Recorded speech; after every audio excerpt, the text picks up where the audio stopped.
মধ্যে কি বাজার আছে? এই দেখি আমার কত বছর সন্ধ্যাবেলা কি বাজার করে নিয়ে এসছে। এই যে সাদা রিফাইন তেল আছে ফরচুনের। এই যে একটা বিস্কুটের প্যাকেট আছে বন্ধুরা। এই একটা বিস্কুটের প্যাকেট,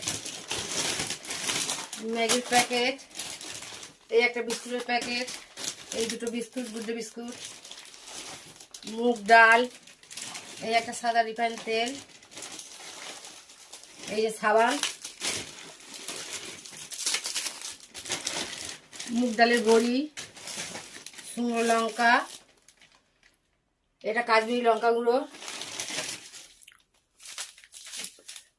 এটা জোয়ান, পোস্ত, জিরে গুঁড়ো, এই একটা বিস্কুটের প্যাকেট, এই একটা ডালনা, আর এই যে ফরচুনের সরষের তেল। এই হচ্ছে আজকে আমাদের বাজার করে যাওয়া কত মাসে বন্ধুরা। বাজারটা কেমন হয়েছে একটু দেখে বলো। তোমরা ভালো থেকো, সুস্থ থেকো, সাবধানে থেকো। ভিডিওটা ভালো লাগলে একটা লাইক কমেন্ট করে দিও।